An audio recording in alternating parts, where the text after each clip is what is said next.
Hey, so I know that last theorem was maybe a little bit boring, so I figured I'd cover one that's maybe a bit more in depth. Shouldn't be too hard again. And this one has a proof that we can actually talk about this time. So here, we have x is an inner product space again, and y is a fixed vector in x. So when we take the mapping of x into f, and x into the inner product between x and y, the little x, then we have a linear functional, i.e. we have, a function that takes this input, a function, and produces a scalar. So every inner product then gives rise to a whole collection of these linear functionals.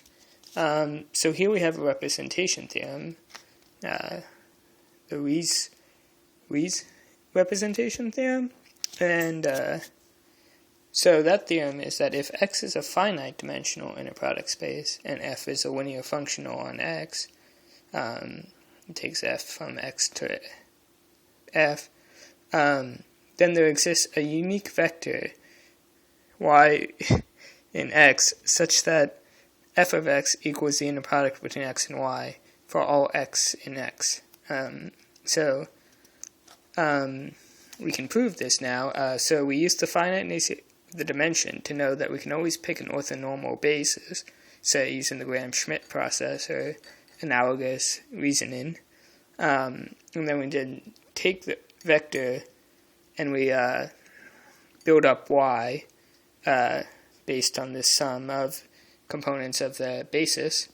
And our mapping, therefore, takes us into the basis of y.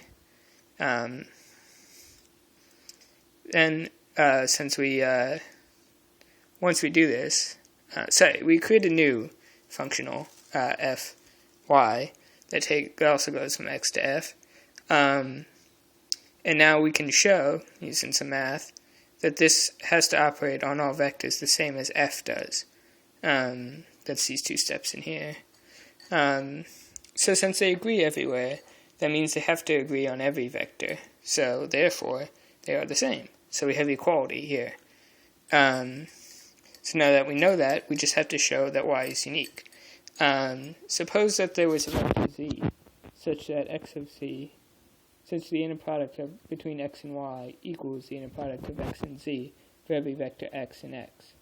However, that would imply that the inner product between x and y minus z is 0, just simply from the definition of inner products, for every vector x, so that would in turn imply that y minus z has to be 0, or, of course, just moving the z over, that y equals z. So, therefore, we have proved this theorem. Thanks.